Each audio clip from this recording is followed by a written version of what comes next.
رسول اکرم علیہ السلام کے اوپر وحی نازل ہوتی ہے، 14 طبق روشن ہوتے ہیں۔ آپ جب تقاضا انوار ربانی کا ہوتا تھا تو آپ کھڑے ہو جاتے تھے، جب تقاضا انوار ربانی کا مشاہدہ اور تقاضا ہوتا تھا تو آپ رکوع میں چلے جاتے تھے۔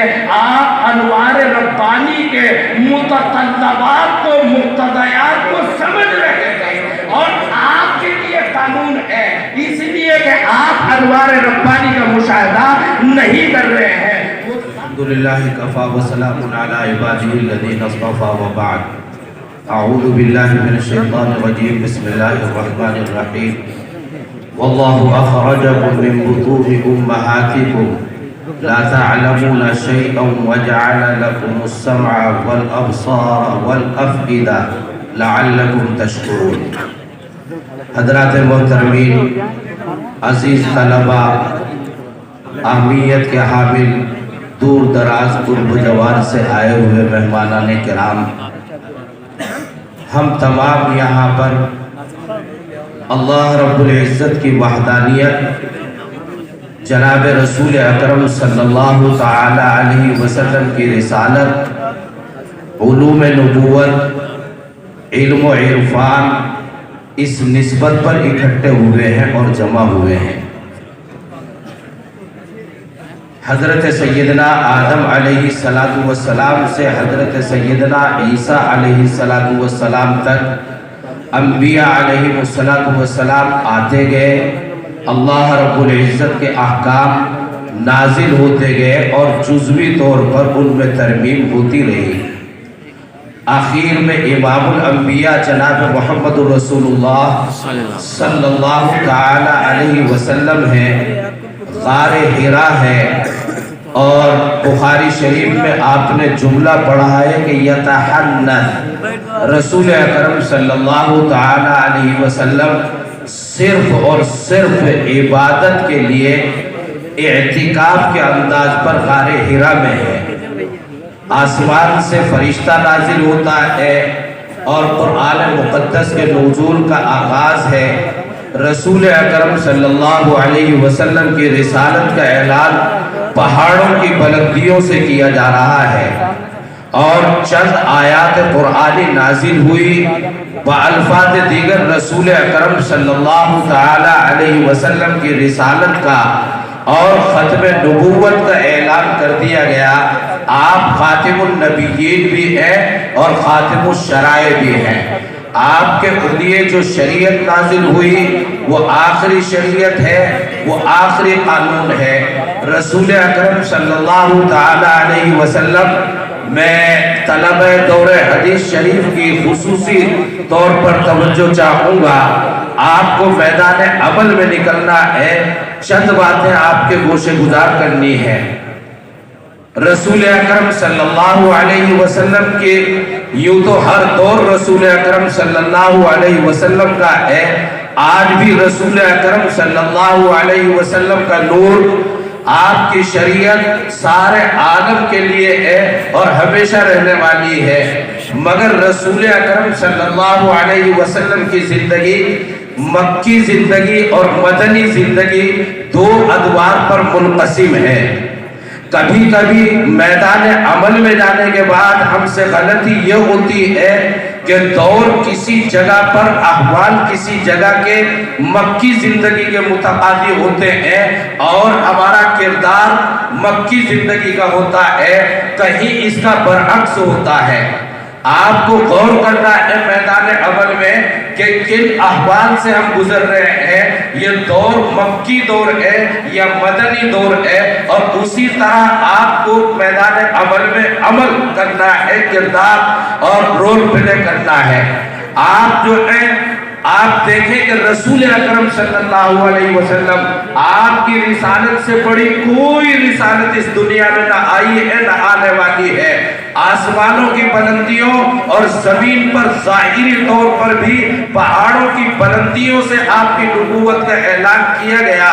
آپ نبوت کے بعد جیسے لوٹے ہیں تو بیت خدیجہ رضی اللہ تعالی عنہا ہے، اور اس کے بعد درس و تدریس کا سلسلہ وہ بیت ابی بکر رضی اللہ تعالی عنہ ہے، کے بعد درس و تدریس کا سلسلہ، دعوت و تبلیغ کا سلسلہ، تفقہ و تبلیغ کا سلسلہ، وہ بیٹے فاطمہ بنت خطاب رضی اللہ تعالی عنہ ہے جہاں حضرت عمر رضی اللہ تعالی عنہ کا مشہور واقعہ پیش آیا۔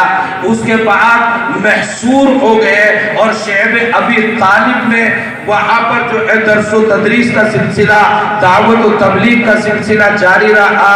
اس کے بعد پھر دار ارقم ابن ابی ارقم، دار ارقم جو ہے وہی ساری آبادگاہ بن گیا، یہاں تک جو متعدد درسگاہیں وجود میں آتی رہی۔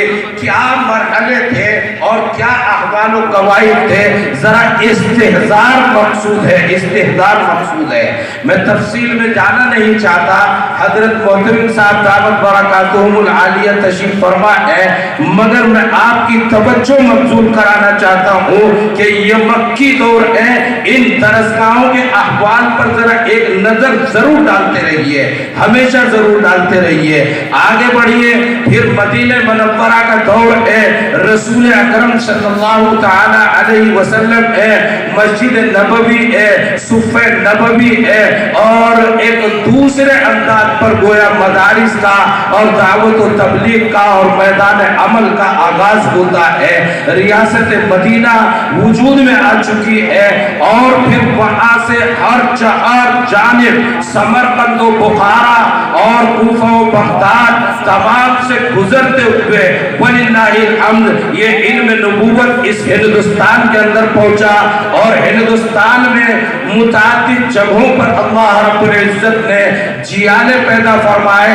کہیں دہلی میں علم حدیث کے تحفظ کے لیے علماء کھڑے ہوئے، کہیں لکھنؤ میں فقہ اسلامی کی ترجمانی کے لیے علماء تیار ہوئے، کہیں معقولات نے جنم لیا، اور یہ منتشر درسگاہیں اس ہندوستان میں وجود میں آئے۔ حجت اللہ فی الارض الامام الاکبر مولانا محمد قاسم صاحب نانوتوی نفر اللہ مرقدہ وبرد ملجعہ، آپ کو اللہ رب العزت نے ایسی عجیب و غریب بصیرت اور شریعت و طریقت کی جامعیت عطا فرمائی، اور ایسے فیصلے اللہ رب العزت نے آپ کو الہام اور القاء فرمائے کہ حجت اللہ فی الارض حضرت نانوتوی نفر اللہ مرقدہ اپنے رفقائے کار کو لے کر آگے بڑھے ہیں، اور احوال کی تمام تر نزاکتوں اور تمام تر برائیوں کے باوجود، تمام تر احوال کی انتہائی کرب اور بے چینی کے باوجود حضرت نانوتوی نفر اللہ مرقدہ نے دارالعلوم دیوبند کی تعبیر ڈالی۔ یہ ایک مدرسہ نہیں، میں کہتا ہوں وہ حضرت مولانا ابو الحسن علی ندوی نفر اللہ مرقدہ، میں نے اپنے کانوں سے ان کو کہتے ہوئے سنا، ندوۃ العلماء کی مسجد میں خطاب فرما رہے تھے، انہوں نے عرض کیا سب سے پہلی تحریک، اہم تحریک دارالعلوم دیوبند کا ذکر کیا، اور کرتے ہوئے کہنے لگے کہ اگر آپ دارالعلوم دیوبند کو ایک مدرسہ سمجھتے ہیں تو پھر دارالعلوم دیوبند کے ساتھ آپ انصاف نہیں کرتے۔ دارالعلوم دیوبند ایک تحریک کا نام ہے، اور وہ ہمارا جہد تحریک ہے جہاں تیاریاں وجود میں لائی جاتی ہیں۔ اس سے بڑی کوئی ناانصافی اس تحریک کے ساتھ نہیں ہو سکتی کہ چند کتابوں تک اس تحریک کو محدود کر دیا جائے، یہ ناانصافی ہوگی اور شرمندگی ہوگی حضرت نانوتوی نفر اللہ مرقدہ کے سامنے۔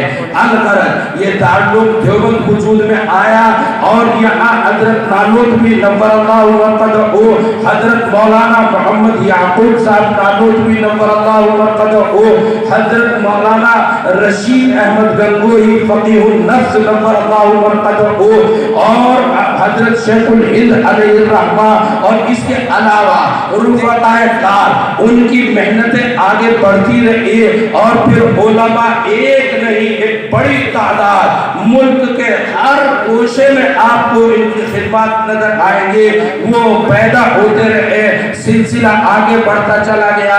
مجھے کہنا یہ ہے کہ اس کے بعد فخر الاسلام حضرت مولانا فخر الاسلام حضرت مولانا محمد احمد صاحب نور اللہ مرقدہ، اور اس کے بعد حضرت حکیم الاسلام حضرت مولانا قاری محمد طیب صاحب نور اللہ مرقدہ، 50 برس کا طویل عرصہ ہے اللہ رب العزت نے دارالعلوم دیوبند کا اہتمام، اس کی آبیاری، اس کی ترجمانی، اس کی جامعیت، اس کی شہرت کا صحرا اللہ رب العزت نے حضرت حکیم الاسلام نور اللہ مرقدہ کو عطا فرمایا۔ ان کی خطبات، ان کی کتابیں، ان کی تحریریں آپ ذرا غور سے پڑھیں، کیا دارالعلوم دیوبند کی ترجمانی ہے اور کیا دیوبندی مسلک کی ترجمانی ہے۔ عجیب و غریب دور اللہ رب العزت نے حضرت حکیم الاسلام علیہ الرحمہ کو عطا فرمایا۔ اس کے بعد آپ دیکھ رہے ہیں، ابھی قریب کی بات ہے کہ خطیب الاسلام اور رئیس المتکلمین حضرت مولانا محمد سالم صاحب قاسمی نور اللہ مرقدہ وبرد مرجعہ تقریباً 25 برس پر محیط ہم حضرت علیہ الرحمہ کے ساتھ رہے ہیں، حضرت علیہ الرحمہ کو قریب سے دیکھا ہے۔ اللہ رب العزت نے ہمیں جہد صلاحیتیں عطا فرمائی، اللہ رب العزت نے علم کلام میں وہ تبحر عطا فرمایا کہ چٹکیوں میں مسائل کو حل کرتے تھے۔ اللہ رب العزت نے بڑا کمال عطا فرمایا، آج وہ ہمارے درمیان نہیں ہے۔ اللہ رب العزت انوار و برکات سے ان کی قبر کو لبریز فرمائے، اللہ رب العزت جوار رحمت میں اور بلند مقام عطا فرمائے۔ حضرت علیہ الرحمہ وہ نظر آ رہے ہیں، یہ آ رہے ہیں، وہ جا رہے ہیں، یہ چل رہے ہیں، یہ پھر رہے ہیں، وہ صورتحال آنکھوں کے سامنے جب بھی کوئی ایسا موقع ہوتا ہے۔ اسی طرح حضرت ابن انور، حضرت فخر المحدثین، حضرت علامہ سید انظر شاہ کشمیری نور اللہ مرقدہ، ابھی آپ ترانے میں تذکرہ سن رہے تھے، ان کی آواز اور ان کی آواز کی کھنک اور ان کی تحقیق، ان کی تدقیق، ان کا بخاری شریف پر ہمہ جہد کلام اور نطق و بیان انظر جو ہے وہ ایک مثال ہے۔ ایک عجیب و غریب انداز حضرت شاہ صاحب علیہ الرحمہ کو اللہ رب العزت نے عطا فرمایا تھا۔ یہ دارالعلوم دیوبند یا بنام دارالعلوم وقف دیوبند، اللہ رب العزت نے یہ ایک دارالعلوم دیوبند کا تسلسل تو آپ دیکھ رہے ہیں۔ حضرت نانوتوی نور اللہ مرقدہ، حضرت فخر الاسلام نور اللہ مرقدہ، حضرت حکیم الاسلام نور اللہ مرقدہ، حضرت خطیب الاسلام نور اللہ مرقدہ، اور نمونہ اسلاف حضرت مولانا محمد سفیان صاحب قاسمی دامت برکاتہم العالیہ محتمم، وہ استاد حدیث دارالعلوم وقف دیوبند آپ کے سامنے جلوہ افروز ہے۔ اللہ رب العزت نے گونا گو اہم صلاحیتیں، یہ بچہ ترانہ پڑھ رہا تھا، شاید گہرائی سے میری توجہ اس طرف آج ہی ہوئی ہو، اس نے ایک لفظ بولا کہ وحدت امت، وحدت امت۔ جب حضرت محتمم صاحب کا تذکرہ آیا تو وحدت کا لفظ بولتا چلا گیا۔ میں اس سے پہلے بھی یہ بات عرض کر چکا ہوں کہ اللہ رب العزت نے حضرت نانوتوی نور اللہ مرقدہ سے لے کر حضرت خطیب الاسلام نور اللہ مرقدہ تک جو اللہ نے کمالات عطا فرمائے، ان کمالات سے آج بھی اللہ نے آپ کو محروم نہیں فرمایا۔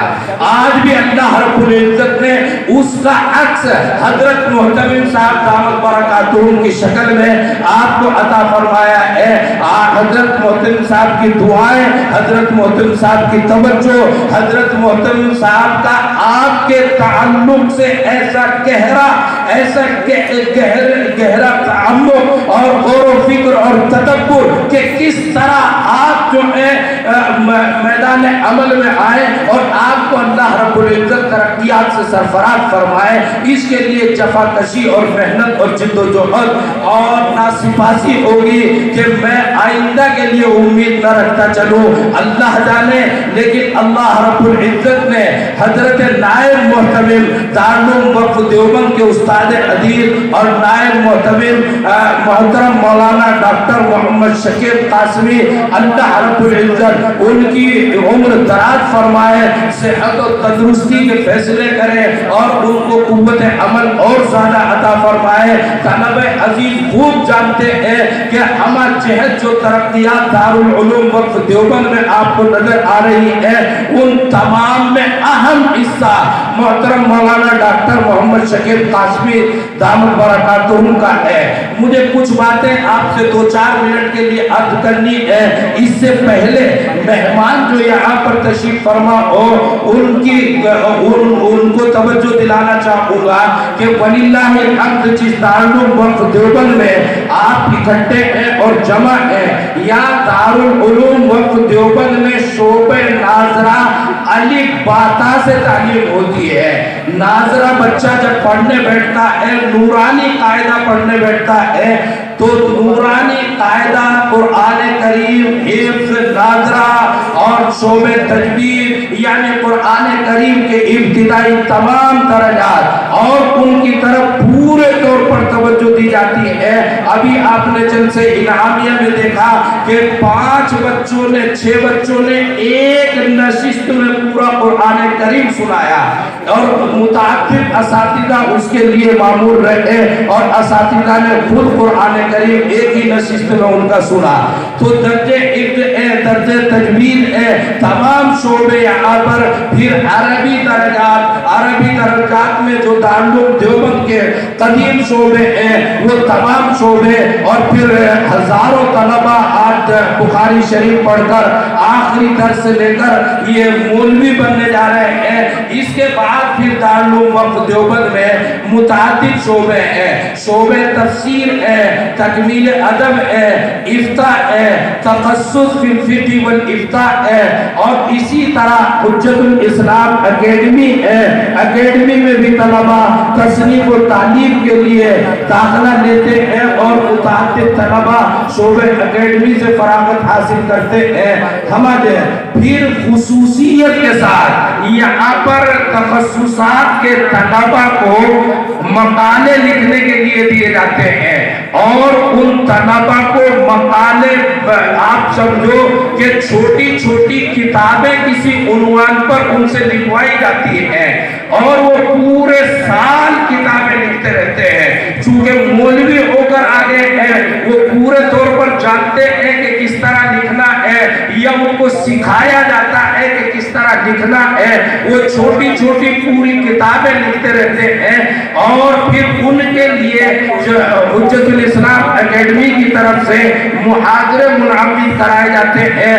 متعدد یونیورسٹیوں سے پروفیسرز حضرات، اہمیت کے حامل، عقل و دانش والے حضرات یہاں تشریف لاتے ہیں اور ہمارے طلبہ کے سامنے اہم عناوین پر محاضرے پیش کرتے ہیں۔ انتظامی طور پر ہو، تعلیمی طور پر ہو، یہاں سے جو ہے ہمارا ندائے دارالعلوم وقف رسالہ نکلتا ہے، انگریزی میگزین نکلتی ہے، اور مجلہ محکمہ ہندوستان میں شاید 2-4 رسالے ہوں گے، پورے ہندوستان کے طول و عرض میں شاید 2-4 میگزین ایسی ہوگی۔ ایک میگزین ان میں ہے وحدت الامہ، وحدت الامہ عربی میں ہے، وہ مجلہ محکمہ ہے، وہ الحمدللہ دارالعلوم وقف دیوبند کا ترجمان ہے، اور پورے عالم عرب میں دارالعلوم وقف دیوبند کی ترجمانی کرتا ہے۔ اسی کے ساتھ ساتھ انتظامی طور پر داخلوں کے وقت میں آنے والے جدید طلبہ کو بہت پریشانی کا سامنا کرنا پڑتا تھا۔ ابھی ویب سائٹ پر اس کے لیے فارم تیار کر دیا گیا، درخواستیں بنگال، بہار، اڑیسہ، آسام کہیں بھی بیٹھے ہوئے آپ اپنی درخواستیں پور کر سکتے ہیں۔ آپ کو براہ راست امتحان کے لیے آنا ہے، اور ویب سائٹ پر آپ جائیں گے، اس کی تفصیلات کچھ آپ کے سامنے آ گئی، اور ہمارا جو تعلیمات سے وہ کتابچہ چھپتا ہے قوانین ضوابط پر مشتمل، اس کتابچے کو اس کی تفصیلات موجود ہے، آپ کہیں بھی بیٹھے ہوئے اپنی درخواست پور کر سکتے ہیں۔ ضرورت ہے کہ جن جدید طلبہ کو یہ بات معلوم نہیں، ان جدید طلبہ کو آپ جہاں پر جائیں گے ان کو بھی بتا دیں تاکہ ان کو بھیڑ لگانے کی اور یہاں کے لیے قبل از وقت سفر کرنے کی زحمت نہ کرنی پڑے۔ الغرض اللہ رب العزت کا فضل رسول دارالعلوم وقف دیوبند ہما جہد متوجہ ہے امت مسلمہ کے لیے کس طرح جیالے تیار کیے جا سکتے ہیں۔ انگریزی کا انتہائی اہمیت کا حامل شعبہ دارالعلوم وقف دیوبند میں قائم ہے، اور شعبہ انگریزی سے فارغ ہونے والے دوسرے سال کے طلبہ الحمدللہ زبان پر عبور رکھتے ہیں۔ باہر کے لوگ جب آ کر ان سے گفتگو کرتے ہیں وہ کہتے ہیں کہ ہمیں تصور نہیں ہو رہا ہے، سوچنا مشکل ہے کہ یہ مولوی نما لوگ ہیں۔ میں نے کہا مولوی نما نہیں، واقعتاً پورے مولوی ہیں، یہ مولویت سے فارغ ہونے کے بعد داخل ہوئے ہیں۔ وہ عربی بولتے ہیں تو ان کو تعجب ہوتا ہے، انگلش بولتے ہیں تو تعجب ہوتا ہے کہ مولوی بھی اتنی اچھی انگریزی بول سکتا ہے۔ دارالعلوم وقف دیوبند کی خدمات ہمہ جہد ہے، اللہ رب العزت ہمہ جہد خدمات کو مزید ترقیات سے سرفراز فرمائے۔ مجھے تھوڑی سی بات اور آپ کے سامنے عرض کرنی ہے کہ سارے عالم میں رسول اکرم علیہ السلام پر نازل ہونے والا وہی قرآن کریم پڑھایا جاتا ہے۔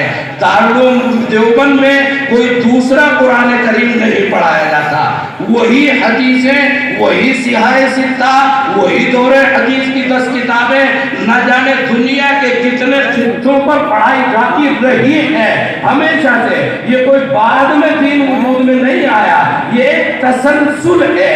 پھر دارالعلوم دیوبند کا کیا امتیاز ہے؟ دارالعلوم دیوبند نے دنیا کو یہ بتایا ہے کہ ایک تو معقولات اور منقولات کی جامعیت، ایک طالب علم معقولات پڑھتا تھا، ایک منقولات پڑھتا تھا۔ دارالعلوم دیوبند نے طالب علم کو لیا، پہلے اس کو معقولات پڑھائے پھر اس کو منقولات پڑھائے۔ منقولات پڑھانے کے لیے یعنی حدیث کی کتابیں پڑھانے کے لیے حدیث کا متن الگ پڑھایا جاتا تھا، فقہ اسلامی الگ پڑھایا جاتا تھا۔ دارالعلوم دیوبند نے حدیث کے متن کی تشریحات کو لیتے ہوئے فقہ اسلامی کو اس کے ساتھ ساتھ پڑھانا شروع کیا، اور فقہ اسلامی اور علم حدیث دونوں ایک ساتھ چلتے ہیں۔ پھر خصوصی امتیاز میں آپ کے سامنے عرض کروں کہ یہ جو ہمارا دین ہے اس کی 2 پرت ہے، اس کے 2 پہلو ہیں، ایک ظاہری پہلو ہے، ایک باطنی پہلو ہے۔ ایک ظاہری پہلو جس کو آپ تشریع اسلامی کہتے ہیں، ایک باطنی پہلو ہے جس کو آپ تکوین کہتے ہیں۔ میں نے آپ کے سامنے ابھی آیت پڑھی وَجَعَلَ لَكُمُ السَّمْعَ وَالْأَبْصَارَ، یہ ظاہری پہلو سے متعلق ہے، وَالْأَفْئِدَةَ یہ باطنی پہلو سے متعلق ہے۔ اللہ رب العزت نے دیوبند کو یہ کمال عطا فرمایا کہ یہاں پر تشریع اور تصور یعنی شریعت اور طریقت دونوں کی جامعیت اختیار کی گئی، اور درس حدیث کا یہ امتیاز دیوبند میں قائم ہوا۔ 2-4 منٹ کے لیے میں آپ کو شاید سبق میں بتایا ہوگا کہ حضرت مولانا محمد یعقوب صاحب نانوتوی نور اللہ مرقدہ اولین صدر المدرسین دارالعلوم دیوبند، آپ نے علم حدیث میں پڑھا کہ صلاۃ کسوف سورج چاند کے گہن ہونے کی 2 رکعت نماز لمبی لمبی پڑھی جاتی ہے۔ آپ نے پڑھا کہ رسول اکرم صلی اللہ علیہ وسلم سے صحابہ نقل کرتے ہیں کہ اللہ کے حبیب صلی اللہ علیہ وسلم نے ایک رکعت میں 2 رکوع فرمائے، پھر دوسری رکعت میں 2 رکوع فرمائے، یعنی 2 رکعت میں کتنے رکوع ہوتے ہیں؟ 2۔ آج رسول اکرم صلی اللہ علیہ وسلم نے 2 رکوع فرمائے، ثم قام فاطال ثم رکع فاطال ثم قام فاطال ثم سجد۔ رسول اکرم صلی اللہ علیہ وسلم نے 2 رکوع فرمائے۔ شوافی کے نزدیک آج بھی 2 رکوع ہے، احناف یہ کہتے ہیں رکوع تو ایک ہی کیا جائے گا۔ اب آپ نے تشریحات پڑھی ہے، شرح کی کتابیں پڑھتے چلے جائیے، پڑھتے چلے جائیے، توجیہ ایک سے ایک مدرسہ کی لمبی گفتگو میں نے آپ کے سامنے عرض کی ہوگی، وہ کہتے چلے گئے۔ حضرت نانوتوی حضرت مولانا محمد یعقوب صاحب نانوتوی نور اللہ مرقدہ کی تشریح میں نے پڑھی، حضرت نے ارشاد فرمایا کہ رسول اکرم علیہ السلام نے جو روایت صحابہ کی ہے کہ 2 رکوع ایک رکعت میں فرمائے، اس کی کسی تعویل کی ضرورت نہیں ہے۔ اور امام ابو حنیفہ نے جو ارشاد فرمایا کہ ایک ہی رکوع کیا جائے گا، یہ اپنی جگہ پر قانون اٹل ہے، تو کیا فتویٰ ابو حنیفہ کے قول پر دیا جائے گا؟ عمل رسول اکرم صلی اللہ علیہ وسلم کے ہوتے ہوئے ارشاد فرمایا کہ رسول اکرم علیہ السلام کے اوپر وحی نازل ہوتی ہے، 14 طبق روشن ہوتے ہیں۔ آپ جب تقاضا انوار ربانی کا ہوتا تھا تو آپ کھڑے ہو جاتے تھے، جب تقاضا انوار ربانی کا مشاہدہ اور تقاضا ہوتا تھا تو آپ رکوع میں چلے جاتے تھے۔ آپ انوار ربانی کے متطلبات کو، مقتضیات کو سمجھ رہے تھے، اور آپ کے لیے قانون ہے، اس لیے کہ آپ انوار ربانی کا مشاہدہ نہیں کر رہے ہیں۔ وہ ضابطوں کی، یہ ضابطوں کی بات ہے، وہ رابطوں کی بات تھی۔ بہرحال ایک تدبیر ہے، ایک تصوف ہے، ایک اس کی حقیقی گہرائی ہے، اس کا تعمق ہے، اور ایک ظاہری ضابطہ اور تشریع اسلامی ہے۔ ابو حنیفہ نے ضابطہ بیان فرمایا ہے، رسول اکرم صلی اللہ علیہ وسلم کے صحابہ نے تکبیر اور اس کے رابطے کو بیان فرمایا ہے۔ بس شرع اگر ہوتے تو کہہ اٹھتے کہ تجلی نار تھی یا نور، نہ تم سمجھے نہ ہم سمجھے، چلا کیوں کر یہ کوہ طور، نہ تم سمجھے نہ ہم سمجھے۔ کہنا یہ ہے کہ یہ کمال اللہ رب العزت نے دیوبند کو عطا فرمایا۔ اور آپ کو بتاتا چلوں کہ دیوبند کی یہ علم حدیث کی اہمیت کی حامل ترجمانی، اس میں سب سے بڑا کمال حضرت علامہ انور شاہ کشمیری نفر اللہ مرفدہ کو اللہ رب العزت نے عطا فرمایا تھا۔ آج بھی اللہ نے ان کے پوتے ہمارے محترم اور مکرم حضرت مولانا سید احمد خضر شاہ مسعودی دامت برکاتہ العالیہ، صدر المدرسین، ناظم مجلس تعلیمی، شیخ الحدیث دارالعلوم دیوبند، آپ کو ان سے تلمس کا موقع اللہ رب العزت نے عطا فرمایا۔ ان نسبتوں کو قلیل اور بے اہم نہ سمجھ لینا۔ آپ کو اللہ رب العزت نے دارالعلوم وقف دیوبند میں یہ کمال کی نسبتیں عطا فرمائی ہے، لیکن یاد رکھو اب جو آپ کو جانا ہے، میں نے جو آپ کو بتایا کہ مکی زندگی کیا ہے، مدنی زندگی کیا ہے، احوال پر اس کا انتباہ کرنا یہ آپ کا کام ہوگا۔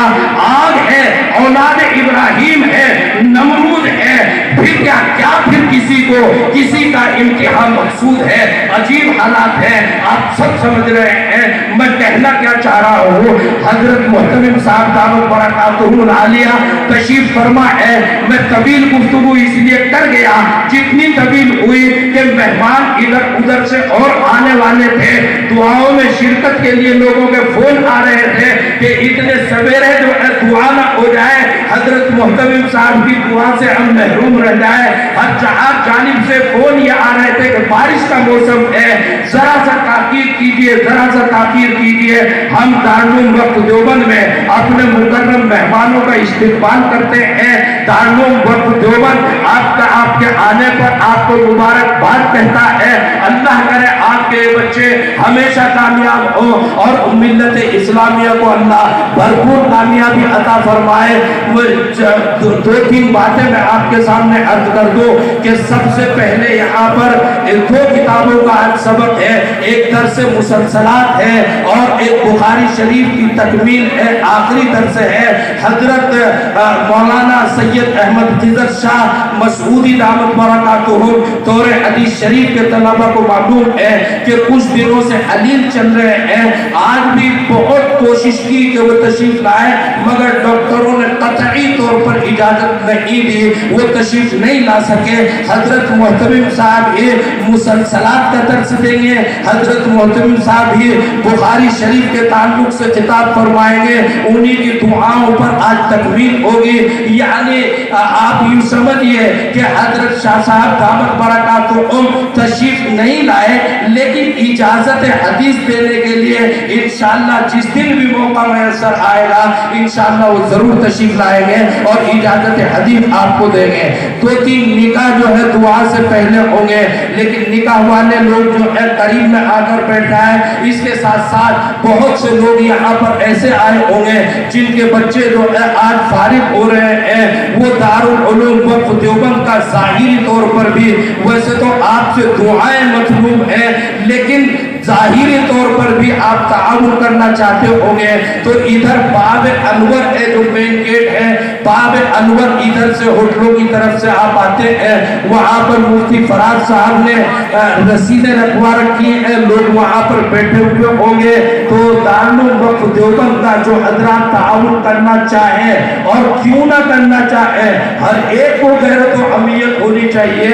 آپ دارالعلوم وقف دیوبند میں آئے تو جتنی اللہ رب العزت نے وسعت دی ہو وہاں پر رسیدیں کٹواتے ہوئے ضرور جائے. وہاں گیٹ سے آپ نکلیں گے, بھیڑ ہوگی مگر زیادہ چکر میں نہیں آنا, اسی بھیڑ میں جو ہے کوشش کرنا.